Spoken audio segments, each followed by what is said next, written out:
Business is so competitive these days. You need help with everything from social media to writing a blog, your website, business tools and resources.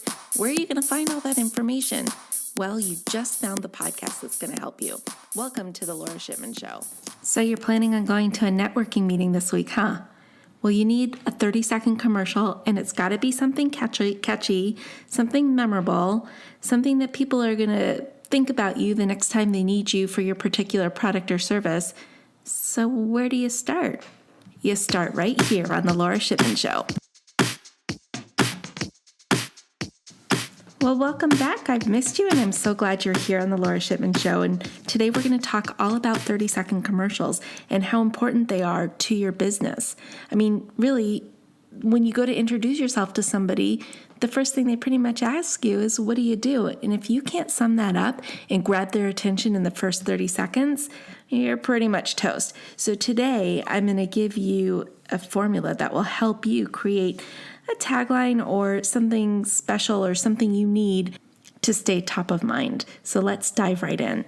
Okay, so we're going to do this in 3 parts today.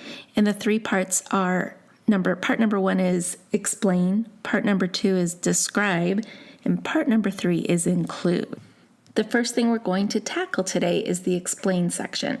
So what you're going to do with your 30-second commercial is you're going to write down something that explains the particular value your business offers as clearly and as concisely as possible.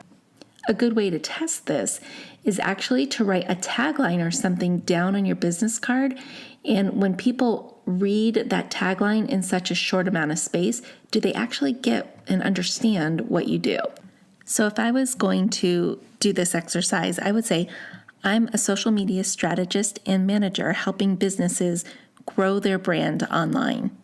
Part number 2 of this formula is describing your target market, and this is really key. So I would add on to that by saying something like small businesses in the local community or something along those lines. So what you want to do first is explain what it is you do, then describe your target market and what does that look like for you. The key here is not to get too overly detailed. The third thing you want to do when crafting your 30-second commercial is to include your personality, something about the culture of your business. Some of the favorites in the networking group that I run are for a carpet cleaner, it's we don't cut corners, we clean them. I love that one. Or another one for a promotional company, it is we think in ink and keep you in stitches. I think that's clever. And then you'll see stuff in mainstream media that does the same thing. For example, Goldfish. The cracker, it's the snack that smiles back. So try and come up with something clever, something catchy, something fun that makes you memorable when you say those 30-second commercials in a crowded room. I hope those tips were really helpful to you in creating a 30-second commercial. My goal here on the Laura Shipman Show is to be extremely brief, but to give you usable, actionable information that you can put into play today. If you found today's information useful, don't miss a single episode. Go ahead and subscribe to my podcast today.